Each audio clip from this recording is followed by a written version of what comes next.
There may be no action you can take that guarantees the outcome. And yet your brain can keep going, what if, and what if, and what if. That's where worry can take over.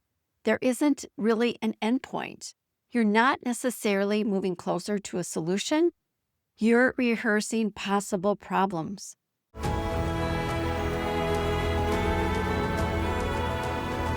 Welcome to RenewHer, a podcast for women over 50 ready to reignite their energy and explore what's next. I'm Janelle Lemley, brain fitness coach. Here, you'll hear real stories from women taking on new challenges after 50, along with brain health tips to boost focus, energy, and the mindset to move forward with confidence. Let's dive into today's episode.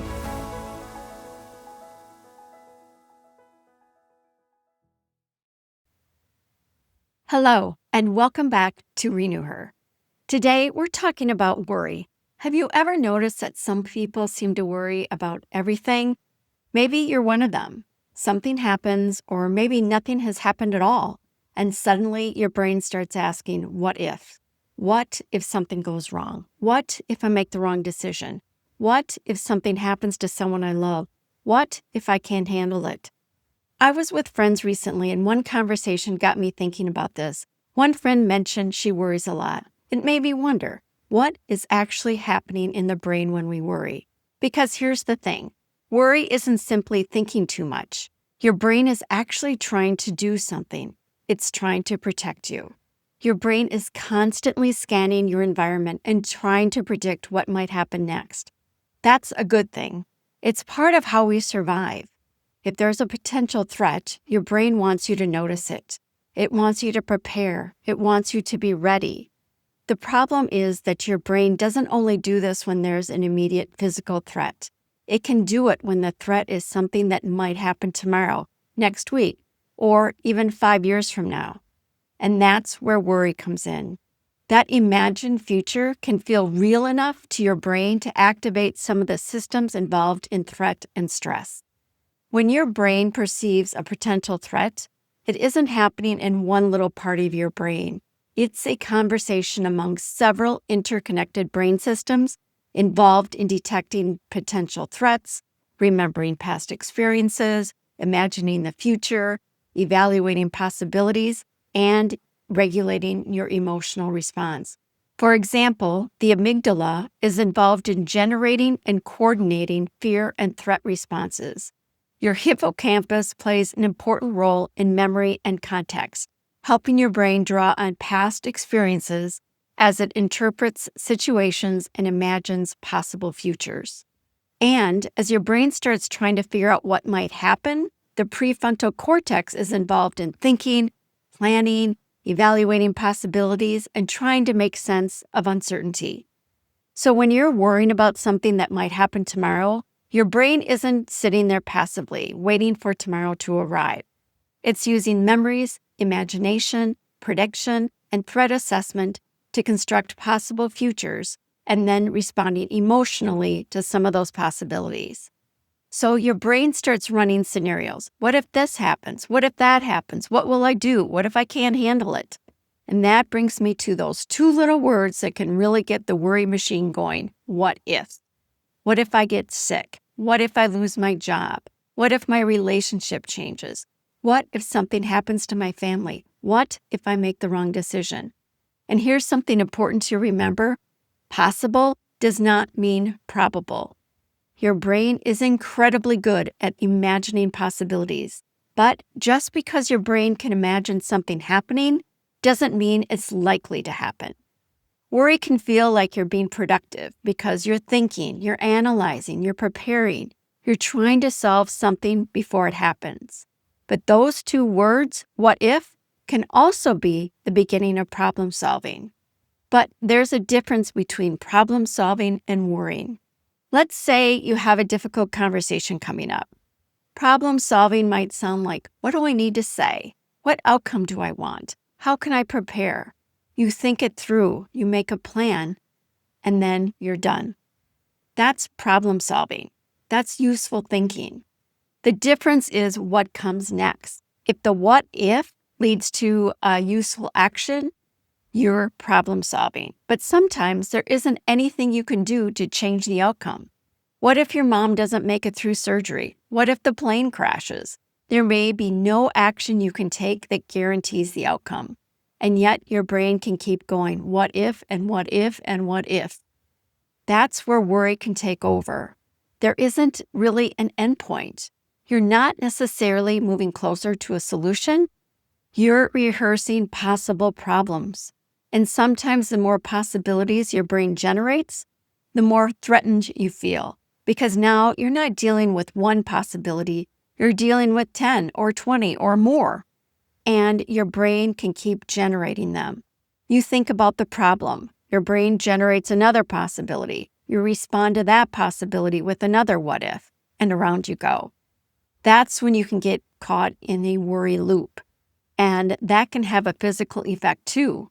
When your brain perceives a threat, it can activate the body's stress response, whether the threat is real or not. Your heart rate may increase. Your muscles may tense. You may become more alert. You may have trouble relaxing. And here's the frustrating part. The threat doesn't have to be physically present for your body to respond. You can be sitting safely in your living room thinking about something that might happen next week, and your brain can still generate a very real stress response. Your body is here, but your brain is rehearsing the future.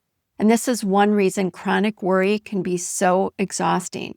You're spending mental and physical energy preparing for something that may never happen. So does that mean all worry is bad? Not necessarily. Some concern can actually be useful. If you're worried about an upcoming presentation, for example, that concern might motivate you to prepare. You might think about what you want to say. You might practice. You might anticipate questions. You might make a plan. That's useful. The concern is helping you take action. The problem is when thinking about the possibility doesn't lead to action anymore. You keep going over the same scenario. You imagine one bad outcome after another. You ask, what if, again and again. That's when concern can become unproductive worry. So maybe the better question isn't, should I be worrying?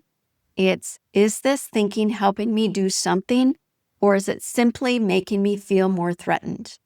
The key isn't to eliminate worry, it's to recognize when worry is helping you and when it's not. And that raises another interesting question. So why are some people more prone to worrying than others? There isn't one answer. Our temperament plays a role. Some people are naturally more sensitive to potential threats or more uncomfortable with uncertainty. Genetics can play a role too, and our experiences can shape the way our brains respond.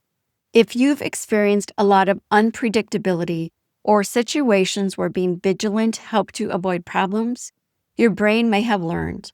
Stay alert. Something could go wrong. Pay attention. Be prepared. And over time, worry can become a habit. Something happens, uncertainty appears, and your brain automatically goes to, what if? And there's another piece. Some people have a hard time tolerating uncertainty. Think about that. We often assume we worry because we're afraid something bad is going to happen.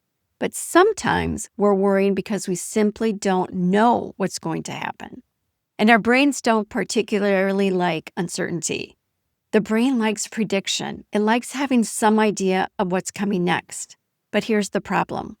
There's no useful action you can take to eliminate that possibility. You can't plan your way out of every possible outcome. And yet your brain can start imagining what could happen. There are things in life we simply cannot know in advance, and no amount of thinking can change that. Sometimes worry is the brain's attempt to create certainty where certainty doesn't exist. And if you are someone who worries a lot, there's another thing worth understanding. Your brain may simply have become very good at anticipating problems. It may have learned that worrying feels like preparation. It may even feel like control, because if I think through every possible scenario, maybe I'll be ready. Maybe I'll be able to prevent something bad from happening. But here's the question I want you to start asking yourself. Am I solving a problem, or am I rehearsing a possibility? If there's something useful you can do it. Make the plan, take the next step. but sometimes there isn't anything you can do to change the outcome. And that's where the question becomes different. Is my thinking helping me in some way, or am I simply rehearsing frightening possibilities? If there isn't anything you can do right now, continuing to think about every possible outcome isn't necessarily giving you more control. It may simply be keeping your brain in a state of anticipation. So the next time you catch yourself in a what-if loop, pause. Ask yourself, is there an actual problem I need to address? Is there something I need to do? Or is my brain simply trying to make the uncertain certain? If there is something you need to do, take the next step. If there isn't, you may not need another answer. You may need to remind your brain, I don't have to solve a problem that doesn't exist yet. Because uncertainty is part of life. We can't think our way out of it. We can't predict every outcome. And we certainly can't worry our way into certainty. Sometimes the most helpful thing we can do for our brains isn't finding another answer. It's recognizing when there isn't one yet. Until next time, remember, not every what if needs an answer. Thank you for joining me for this episode of RenewHer. If today's conversation sparked something in you, don't let it fade. Take even a small step toward what's next. If you found value in what you heard, please subscribe, leave a review, or share this podcast with a woman who's ready to take her next bold step. Together, we're building a community of strong, resilient women, navigating what's next with courage and purpose. Until next time, stay energized and keep embracing what's possible.